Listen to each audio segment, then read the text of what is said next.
Hi, for this video I'll be doing an unboxing and first impressions of the ZTE Imperial Max smartphone. To start off, I'll show the exterior of the box before proceeding to unbox it completely.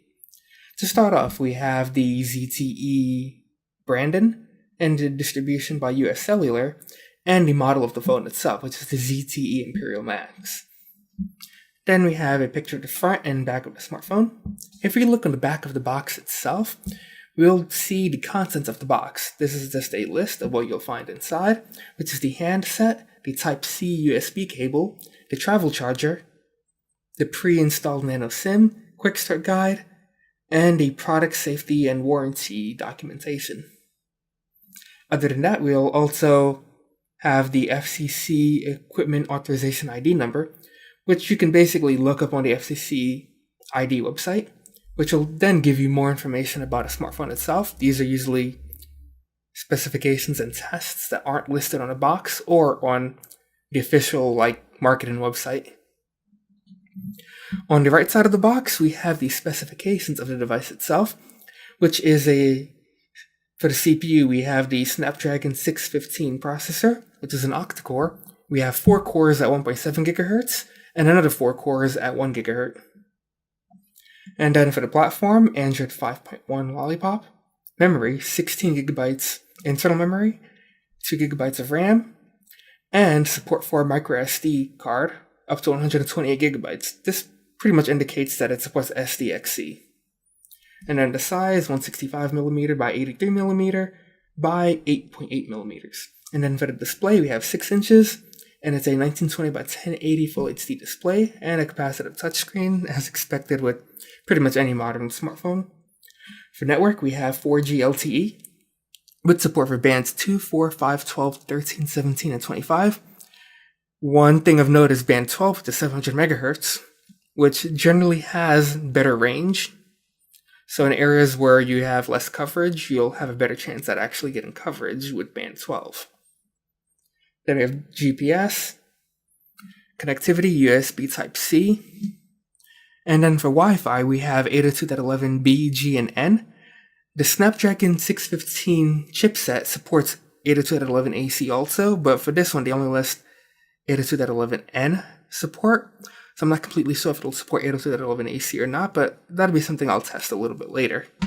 And we have Bluetooth 4.1. For the camera, we have a 13 megapixel rear camera, an additional 2 megapixel rear camera. And then for the front camera, we have a 5 megapixel front facing camera. And then for the audio, you have a standard 3.5mm headset jack and 2 microphones and FM radio. If you look on the other side of the box, you just have the model information itself. And if you look at the top of the box, we have information that's unique to the device itself. So we have the IMEI number, the SAP ID, MEID number, UPC, and the ICC ID number, as well as the SKU. I have these pretty much blurred out because a lot of it's unique to this device.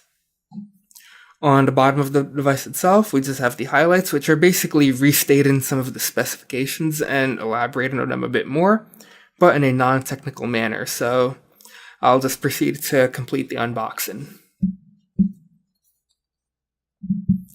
As we slide the cover off, we are presented with the front of the phone itself, as we can see here. And there's a little pull tab which allows us to completely lift the phone. I'll just set that off to the side for now, while I look at the other stuff that's in the box itself. So here, as mentioned on the box itself, we had the quick start guide and the product safety and warranty documentation. I'll just set those off to the side. And now, I'll just look at the charger that it comes with. Let's see if it's what it supports. Okay, so even though the Snapdragon 615 processor supports, or that the SoC supports Quick Charge 2.0, this charger is not Quick Charge 2.0 enabled. Instead, it just provides a basic output of 5 volts at 1.5 amps. And that's how it looks. And here we have our USB Type-C cable.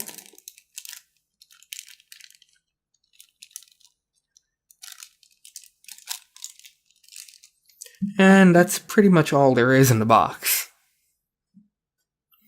So now, without further delay, I'll get a closer look at the smartphone itself. I'll just take it out of the packaging. And we have our protective film on the front of the device. I'll just peel that off and place that over here.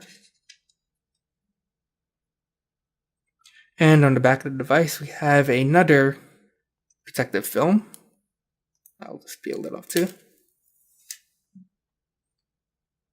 And also the US Cellular logo again.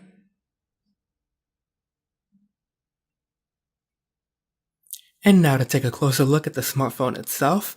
Here we can see two rear-facing cameras. The camera on the top is a 2 megapixel camera, and the camera on the bottom is a 13 megapixel camera. In between both cameras, we can see the rear LED flash, and to the right side of the 2 megapixel camera, we can see the microphone. Below all of that, we have a mirrored finish on the ZTE logo, as you can see here.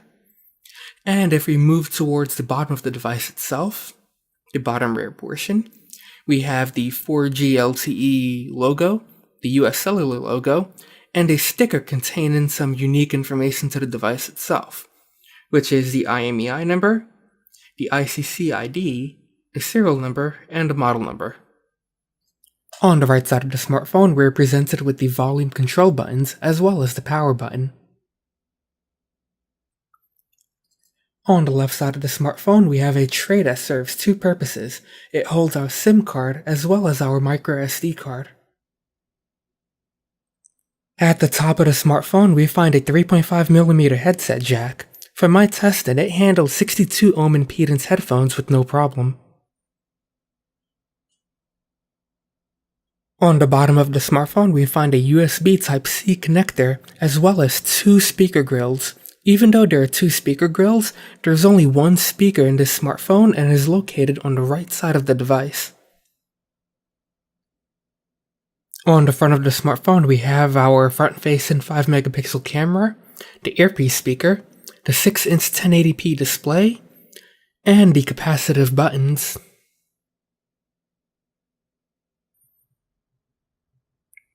I will now power the device on for the first time and see how long the boot up process takes.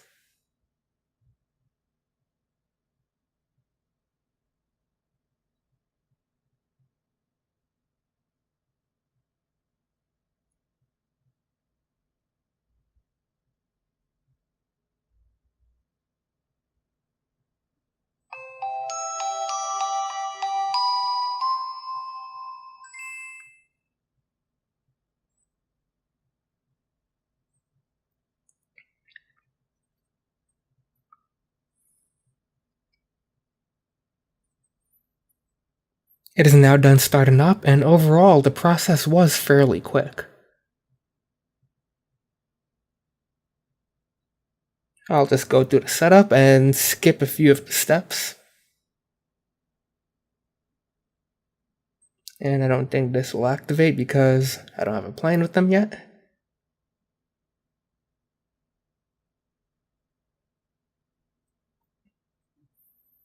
I'll disconnect some of my access points. I currently have multiple up because I'm also doing some network testing.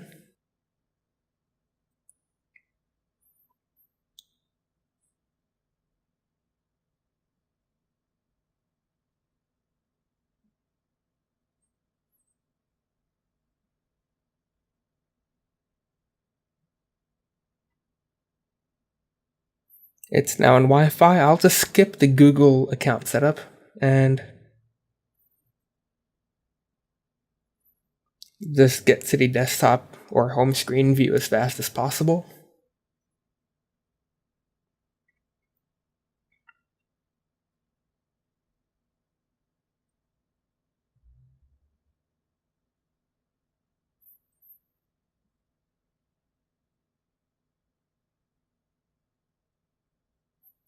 There's some bloatware installed, but it's not as bad as many of the other phones that I've seen. So overall, it's pretty good.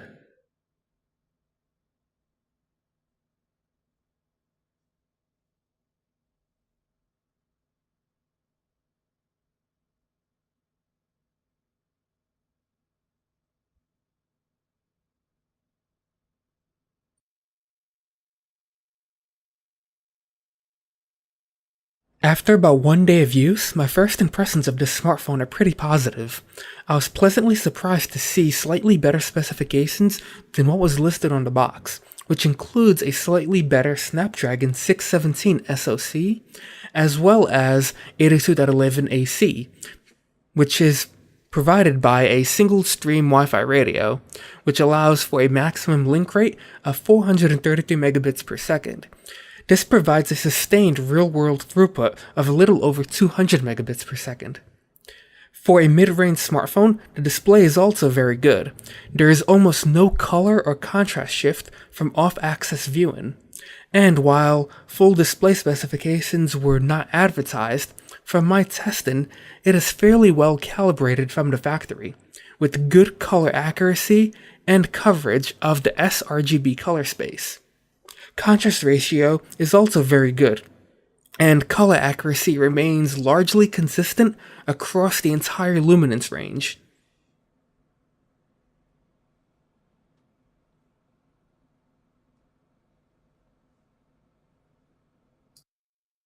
The camera provides fairly good color accuracy and acceptable amounts of detail, but the noise reduction as part of the built-in JPEG processing that the camera does tends to hold it back a little bit.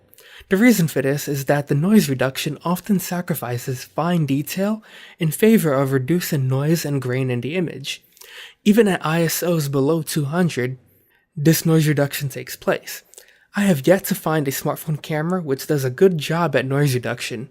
Furthermore, the lack of camera raw means that there is not much the user can do to avoid some of the side effects of the noise reduction.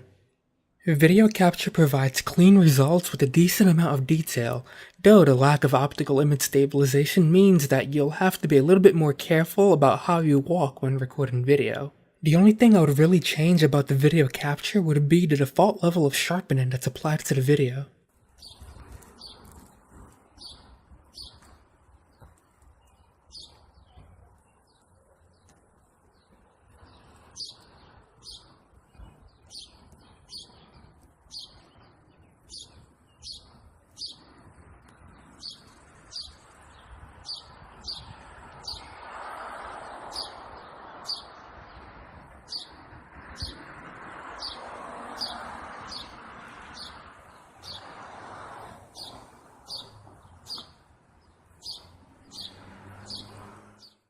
On a final note, I wanted to take a closer look and see if some of the pre-installed bloatware can be removed from this phone without having root access.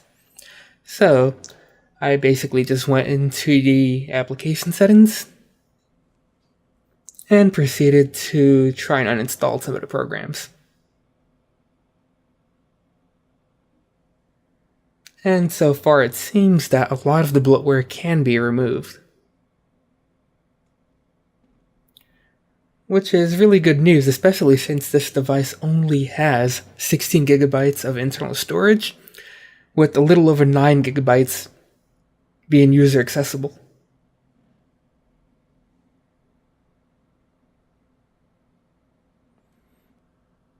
And that's almost all of it.